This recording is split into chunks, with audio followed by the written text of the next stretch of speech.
Alessandra blinked twice, then chuckled when she realized what he was insinuating. I can see why so many young women are charmed by you. You are quite blunt, and such a flirt, Edgar. Edgar was highly amused by her reaction. Alessandra found his words to be funny. I am fully aware, since it is a condition in the contract. But that is not what I was laughing at. You are a man who speaks his mind, not caring how others might view you.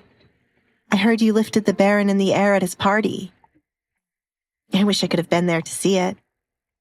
Alessandra pictured how embarrassed her father must have felt. Considering he is now dead, I cannot show you it, unless you are into that kind of thing.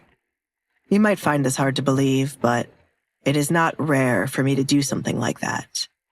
High society is full of pests, which is why I hardly like to socialize.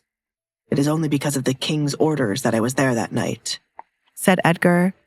But he was no longer angry with his friend, since his visit to the Baron found him a wife. Can I ask another question, Edgar? Alessandra asked, glancing at Edgar from beneath the coat covering her head. Our conversation has been going so pleasant, I didn't think you would need to ask if you could throw a question my way. How wrong of me to assume we were becoming close. I'm sorry. It is a habit I will need to grow out of. It's just that...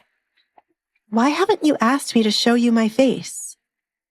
Alessandra wouldn't mind it, considering he should see the face of the woman he was marrying.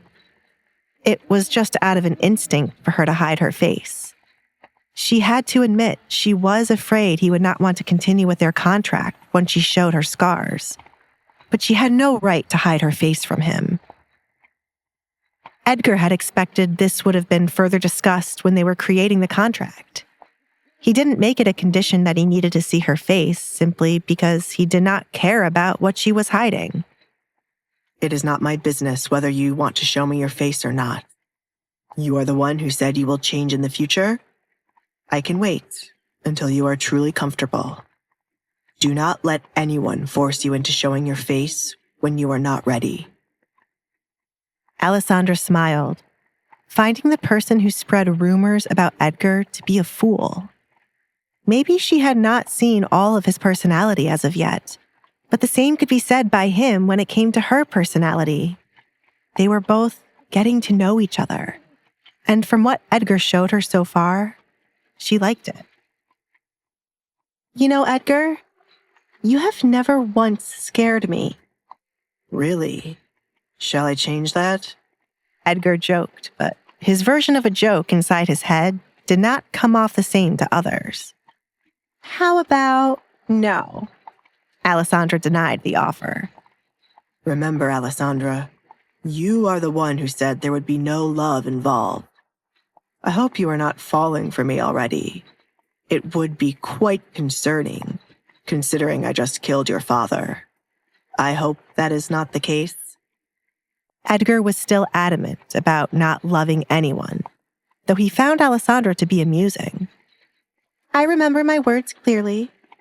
I have not fallen for you, Edgar, and I never will. However, I cannot help being grateful to you and amused by the things you can do without any worry of the consequences. That was what Alessandra truly believed she felt. Hey, I'm Alessandra. If you're wondering what happens next, download the Pocket FM app now and listen to the exciting episodes of The Duke's Masked Bride.